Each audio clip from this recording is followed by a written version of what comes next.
So, about 2 weeks ago, literally about 2 weeks ago, about this Friday, or this Friday, about 2 weeks ago on a Friday, I got to see the Batman for the second time, and I've only seen it twice. And yet, like a fine wine, given age, give it time to breathe, and considering how very reactionary the online film culture and everything can be, we often tend to judge very quickly, very fast, like a predator that strikes at a prey. We go for the throat and critique out what we like and don't like, and that's because we tend to overdo it.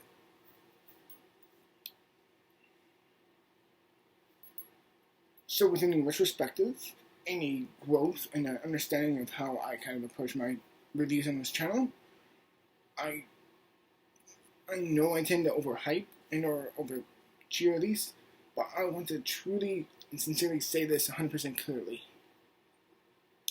I fucking love the Batman. And I'm not going to go through particular reasons why, but it's almost like individual parts, various parts of this movie that stand out, and yet individually and collectively have it built together and make a great, big, thematically strong movie within both its themes, its tone, its approach, its visual aesthetic, and everything that kind of bleeds together. Now, back in my original review, I stated one of probably my biggest critique for the film was some of the dialogue was a little bit weird to get into at first, and the length felt overdone. Now, my opinion on that has not changed; it's altered. If that makes any sense. I don't think a movie like this should be as long as it is. But as one of my friends said to me when leaving the theater, is that it was long, and though I personally didn't feel like it was long, he said to me, it's hard to know what I would have cut out of the film, because for as long as it is, there's not a moment in it that feels not needed. Every scene feels focused and articulated and precise, and it gives a message. It's not bloated. Bloated is something like The Hobbit trilogy, which, yes, I know I'm a defender of, if you know me personally, but regardless of the fact, regardless of my own personal opinion on those films, bloated is when it's long, and there's often a lot of scenes that often add nothing to context, and rather giving room to breathe, the others feel pointless and vacuous and boring. This film is not like that at all. It's long, yes, and there's probably a reason why. Yesterday they dropped the Joker scene, which, by the way, I'm just going to say, excellent scene. I love that. But it's certainly not bloated. I can tell you that. Does it need to be this long? And that for me is still my main critique for this movie. Does it have to be nearly 3 hours long? No. But when watching it again, there is a connotation in my mind of being like, what would I have edited out in this film? And I can honestly say, absolutely not a fucking thing. Because everything felt smart. It felt integral. Every scene served a purpose. Every part of it built up to something. Either it's the soft to hard focus directing-wise, or the incredible the wide shots and the Greg Fraser cinematography, to the Michael G. Keaton score, to the performances, and the dynamics within the characters, and how the Riddler and the Batman, Bruce Wayne, and the Riddler's alter ego, how that they're interconnected within the somewhat different same characters, but they have different approaches. Like, the Riddler is just an angry, pissed off anarchist who just wants to see the city burn for what it's done, and where Bruce Wayne has mistakes, but at the end he actually tries to acknowledge that and tries to grow and learn from that, which makes them different characters, thematically, story-wise, and so much more. There's so much to this movie that adds. And for someone who may say it's pretentious, I do see why, because of so much unique different directing approach. But it's not just substance, it's not just style over substance, but it's the stylistic approach and how it helps understand the tone and how it enhances the character, because it's a gritty, focused detective story that actually understands the sincere heart and soul of Batman.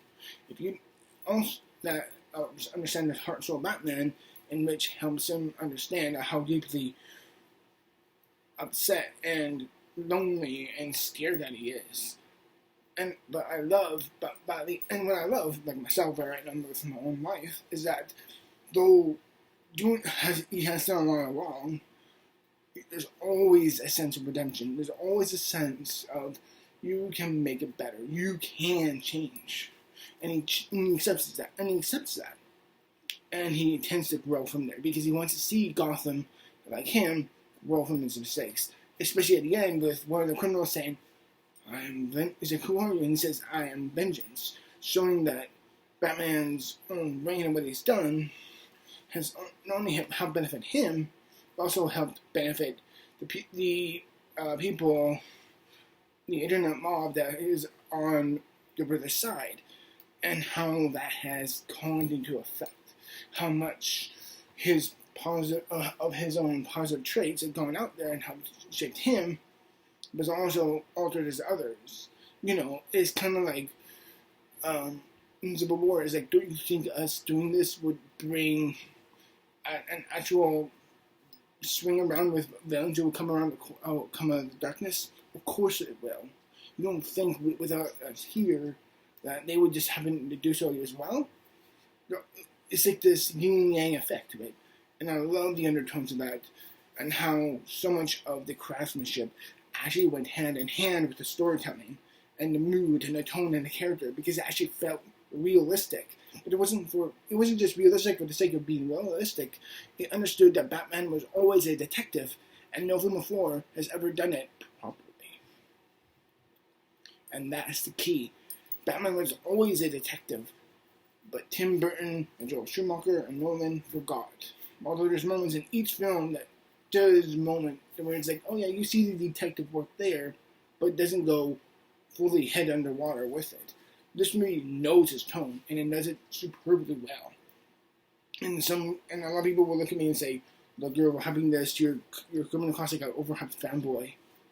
And you know what? Fine. That's totally your right opinion to have. And yes, I'm a fanboy. But there's certainly a credence to this. There's certainly a reason why. This is not overhyped. This is not overrated.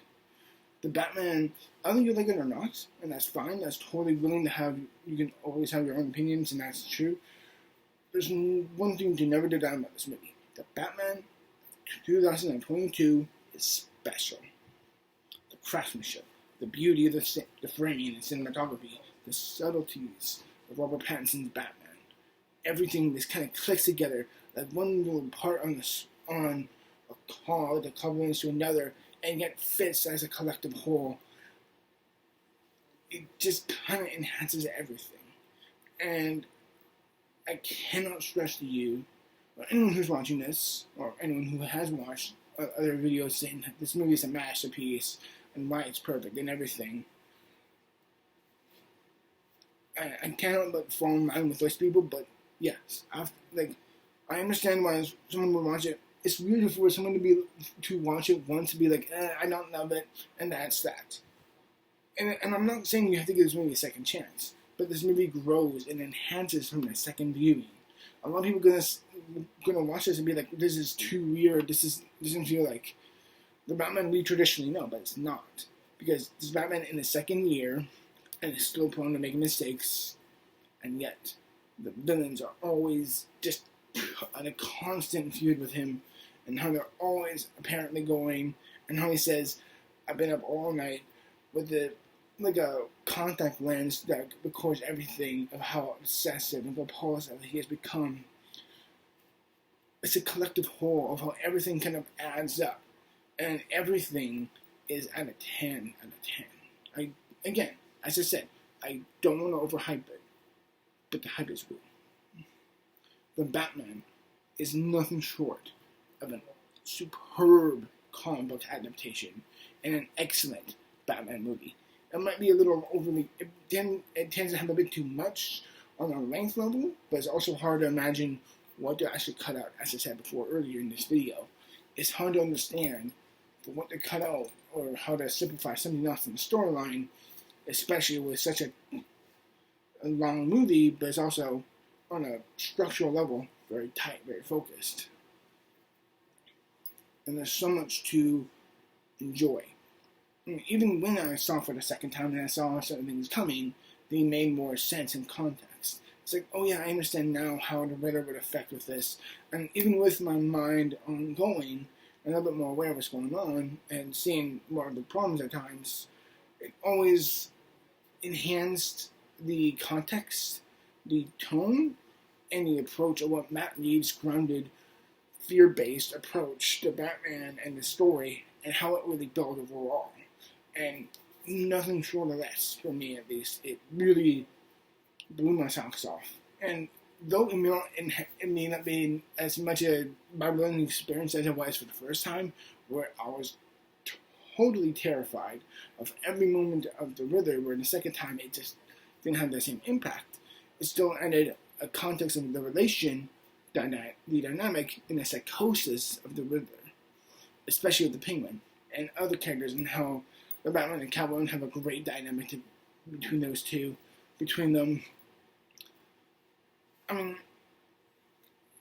I don't want to sound like I don't want to sound like an echo chamber with us fanboys of this movie, but believe me, The Batman is one of the best comic book movies of all time. It really is.